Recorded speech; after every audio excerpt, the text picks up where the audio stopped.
Hey church family, with Easter being a little less than 2 weeks away and us adding an additional service and kind of changing some things around to make room for more people on this awesome holiday, I wanted to record this quick video and just ask you for some help with some things and give you some details. So first thing I want to let you know is that we will be having our sunrise service, rain or shine.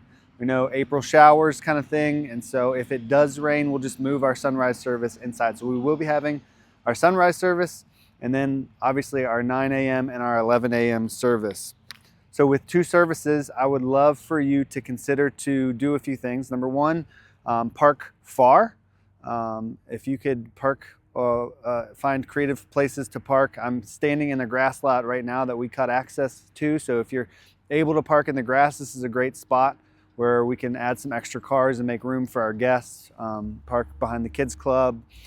So just find some creative parking. I'd love for you to sit strategically.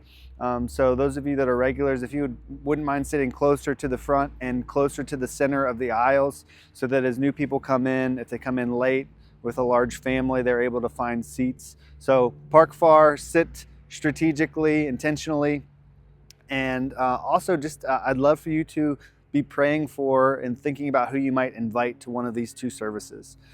This is an awesome opportunity. People will often say yes to an invitation to church on Easter when they wouldn't normally say yes. And so would love for you to be praying for, thinking about who you can invite to one of those services. If you're only attending one service, I would love to encourage you not to linger for too long. Part of the reason we're doing two services is for parking. And so if you're still taking up a parking spot when people are coming for the second service or vice versa, that might create some problems. I don't want to discourage fellowship. And so if you're having a good time fellowshipping with a family or friends, love for you to take that offsite and be intentional in your relationships. Just making sure that we have the parking spaces that we need. Make sure you pick up your kids in an orderly fashion as much as possible. I know our pickup line is crazy, but that way Michelle can reset the room and get ready for that second service. If you are staying for two services, if you're serving one and attending one, thank you so much. We need so many volunteers for this two service thing, and so I'm so grateful that you're doing that.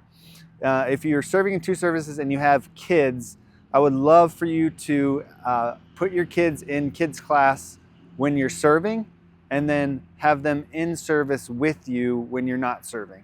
Michelle is going to be teaching the same lesson, both services, and kids, hearing the same thing might get frustrated or bored.